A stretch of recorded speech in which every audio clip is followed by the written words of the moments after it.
Bonjour les élèves de la première année sciences maths, première année sciences expérimentales.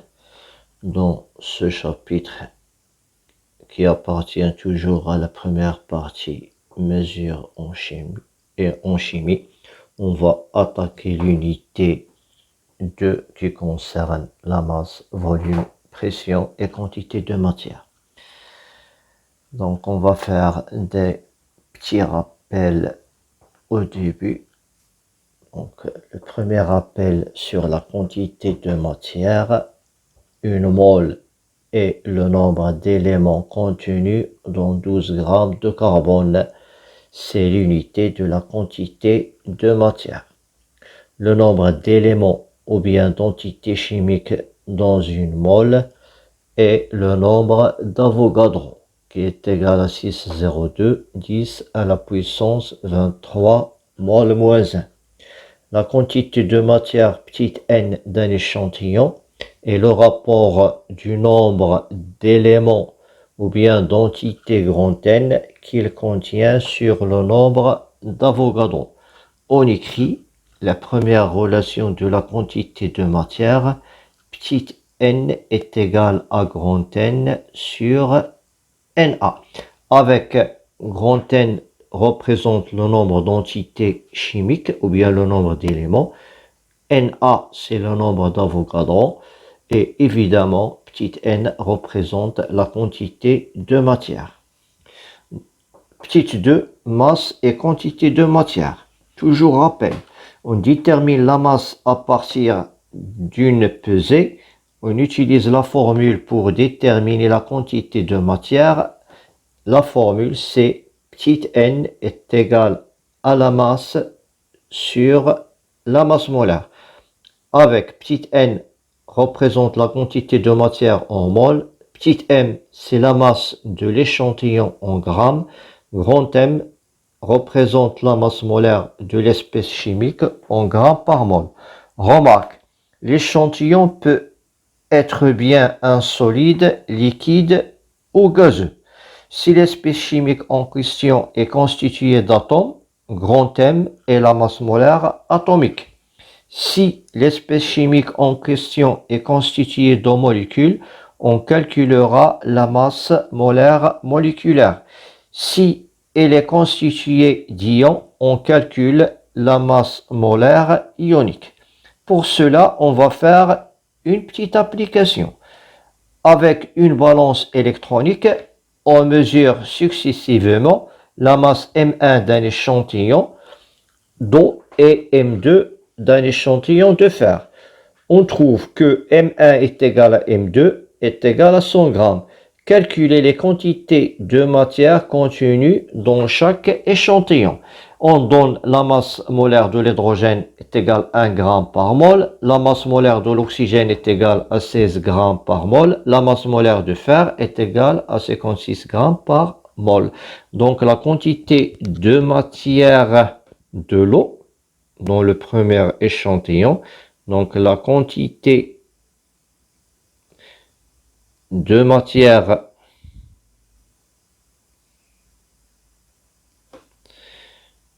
de l'eau dans l'échantillon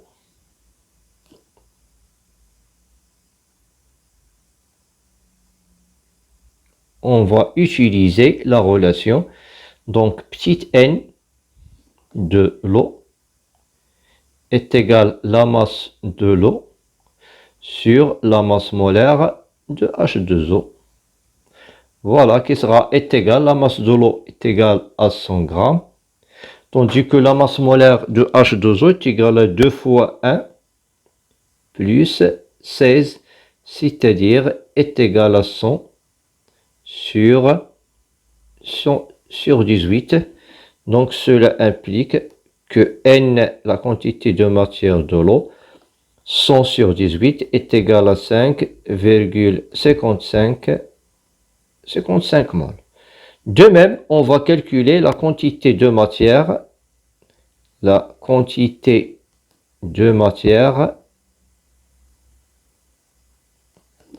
de fer dans l'échantillon.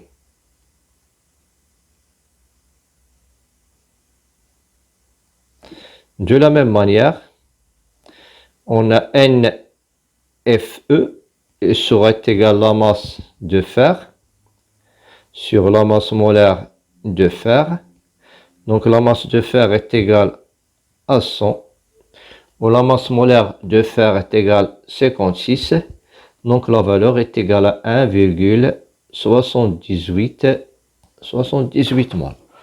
Maintenant, on passera à petite 3. Volume et quantité de matière. Activité 1. Voilà. Sur l'emballage d'un produit chimique, on trouve l'étiquette représentée C contre. Voilà cette étiquette où on a les données. On a la masse molaire qui est égale à 72,11. On a la densité par rapport à l'eau qui est égale à 0,805. C'est contre. Ensuite, prélever une quantité petite n est égale à 0,10 mol de butane, C4H8O. De masse volumique ρ est égale à 0,805 g par millilitre. En s'appuyant sur le document ci-contre, déterminer les matériels nécessaires pour effectuer ce prélèvement, on a besoin de verrerie qui se trouve dans le laboratoire. Verrerie qui est graduée. Donc le prélèvement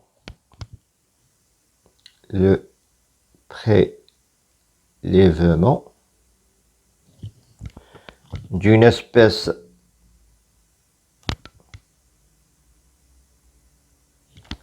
chimique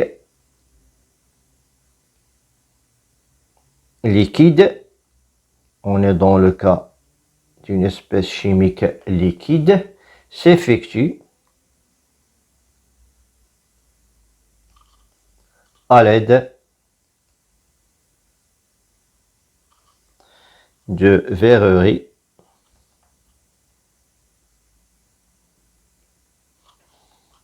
graduée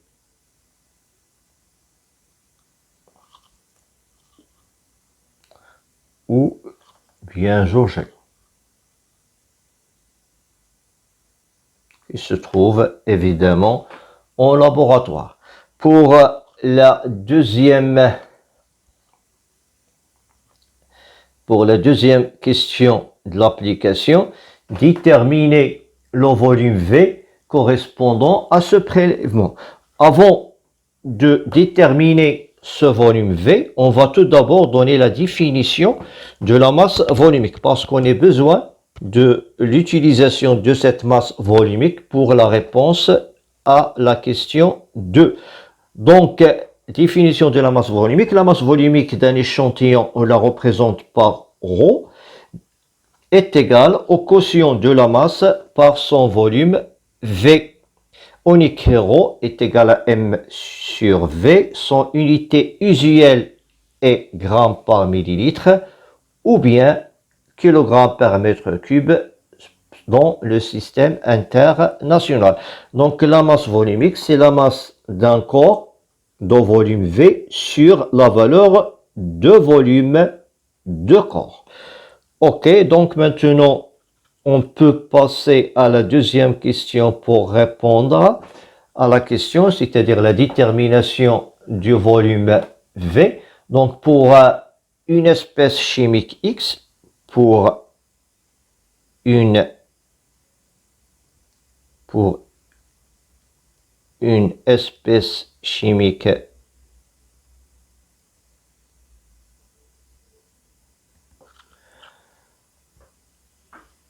on a la masse du X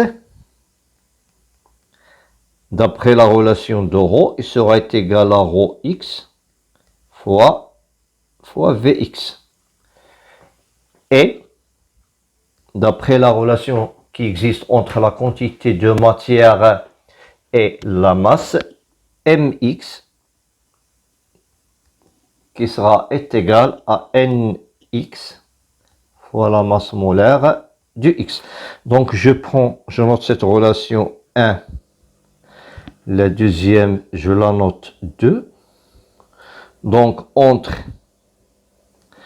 la relation 1 et la relation 2, on aura que rho x fois Vx est égal à petit mx fois grand mx. Donc, cela implique que Vx, ou bien, voilà, cela implique que Vx, on cherche le volume V, est égal à mx fois grand mx sur rho x. Voilà, et comme ça, on va déterminer le volume V. Donc, on va faire l'application numérique dans notre cas. Application numérique. Application numérique dans notre cas. On a la quantité de matière est égale à 0,1. La masse molaire est égale à 72,11. Et rho x est égal à 0,805 grammes par mol. Si on fait l'application numérique, on trouve que le volume V est égal à 8,9 millilitres. Ok, on passera maintenant à l'application 2. Donc l'hexane est encore liquide à 20 degrés Celsius. De masse volumique ρ est égal à 0,66 mg par millilitre. De formule chimique C6H14. Calculer le volume V d'hexane après levé par une éprouvette graduée pour avoir une quantité de matière N est égale à 0,1. Donc, on va appliquer toujours la même formule qu'on a utilisée précédemment. Dans notre cas, on aura V est égal à N fois la masse molaire sur ρ. Donc, N est égal à 0,1. La masse molaire du carbone, c'est 12 fois 6 plus 14 fois 1 sur la masse sur ρ qui est égale la masse volumique qui est égale à 0,66. Donc si on applique on fait cette application, on trouve 13 millilitres, c'est-à-dire on utilise la même procédure que précédemment. Maintenant, on passera à la définition de la densité. Donc, la densité d'une espèce chimique, on la note D, d'un solide ou d'un liquide par rapport à l'eau, est égale au quotient de la masse petite m d'un volume V de ce corps sur la masse M0 du même volume d'eau. On y crée D est égal M sur M0. Si on remplace le M par ρ fois V, le M0 par ρo fois V, puisqu'on a les mêmes volumes, on tombe sur la relation D est égal à ρ sur ρo. Voilà, on a une question. Donc la question, c'est de trouver une relation qui lie la quantité de matière N avec la densité D. Donc, on sait que petit n est égal à petit m sur grand M. Et ρ est égal à m sur V. Encore D est égal à ρ sur ρ. Donc, à partir de ces trois relations, on peut donner n en fonction de D. Donc, cela implique que n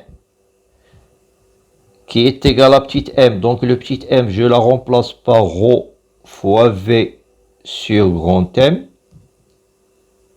et le ρ, je la remplace par d fois ρo. Donc je peux remplacer d fois ρo fois v sur m, et c'est ça l'expression, c'est-à-dire la question, la relation qui lie la quantité de matière à la densité.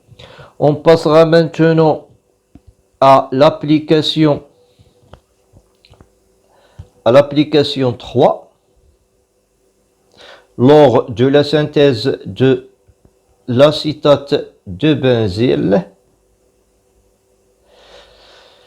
on utilise un volume VAL est égal à 20 ml d'alcool benzylique, de densité par rapport à l'eau DAL est égal à 1,04 et de masse moléculaire MAL est égal à 108,4 g par mol. Donné ρO est égal à 1 g par millilitre. Quelle est la quantité NaL d'alcool benzylique? Donc on cherche à trouver la quantité de matière de l'alcool benzylique. On va utiliser toujours la relation qui est déjà démontrée. On sait que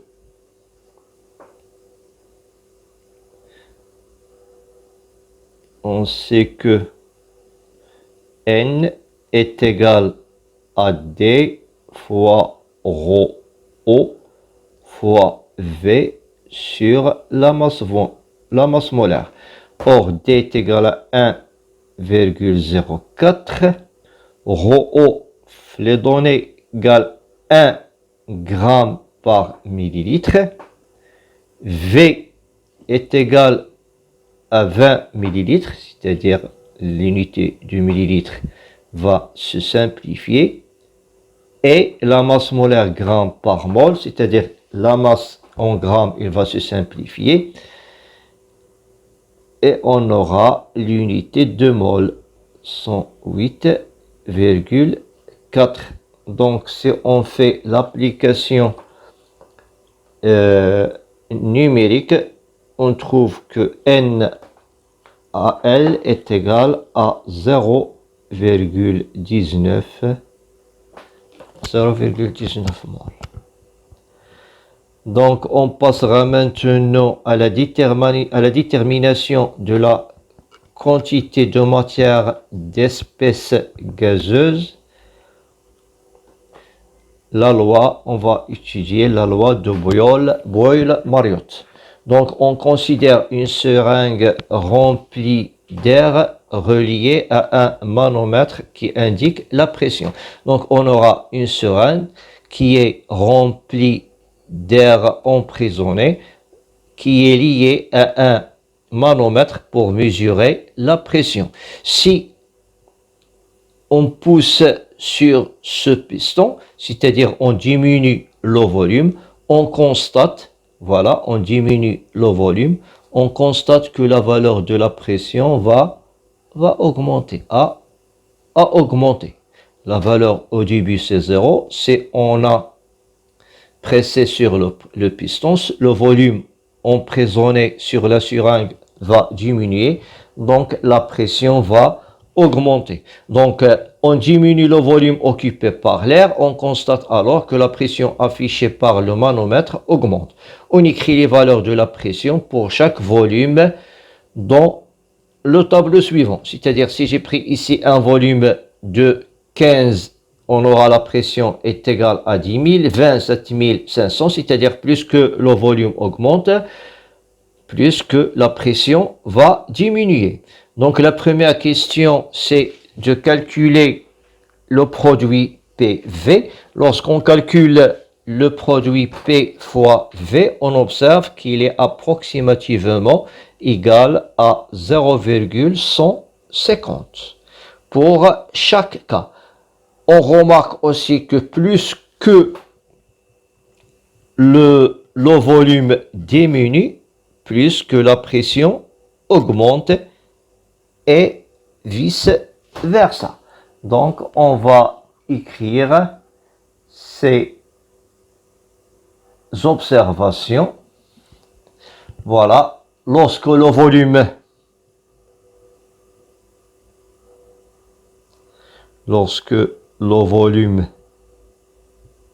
diminue,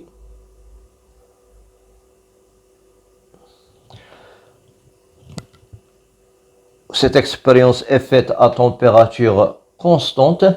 Si le volume diminue à température constante, la pression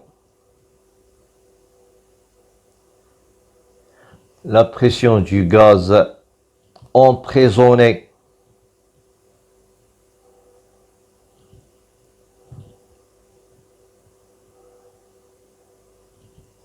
dans la seringue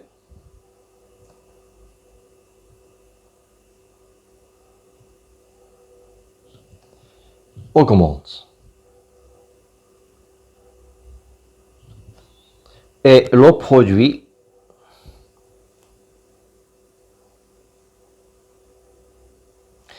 P fois V reste constant. Voilà, c'est ça les observations qu'on observe. Donc cette loi qui est appliquée ici, elle s'appelle la loi de Boyle-Mariotte. Boyle et Mariotte, ce sont deux savants. Donc cette loi porte le nom de deux savants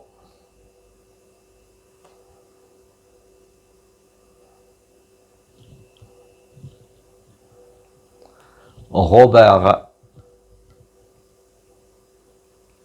Boyle et idem Mariotte, qui ont découvert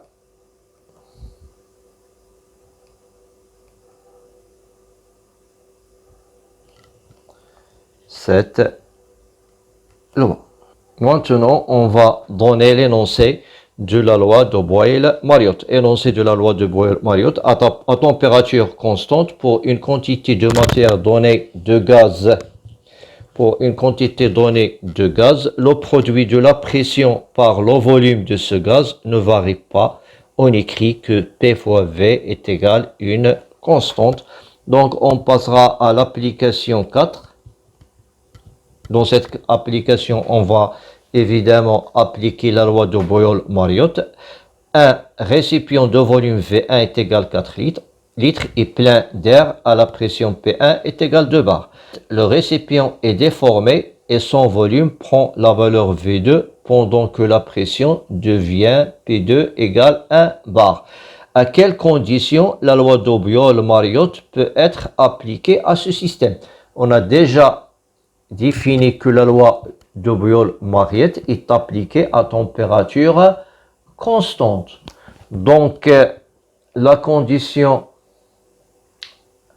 à laquelle s'applique cette loi, c'est que la température doit être constante. Donc, la loi de Boyle-Mariotte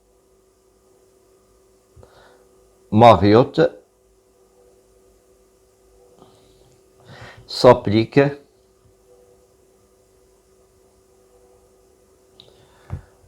pour une quantité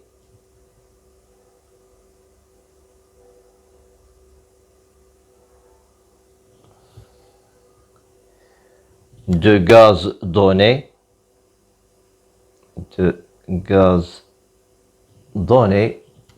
et à température constante.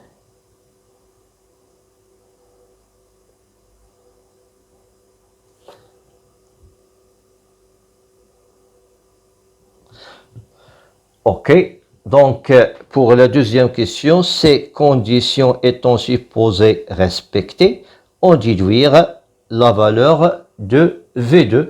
Donc, d'après la loi de Boyle-Mariotte, d'après la loi de Boyle-Mariotte, on a P1 V1 est égal à P2 V2, d'où V2 sera égal à P1 V1 sur P2. On va faire une application numérique. P1 est égal à 2 bars, V1 est égal à 4 litres, P2 est égal à 1 bar. Donc, cela implique que V2 est égal à 8 litres. Donc, on s'arrêtera ici.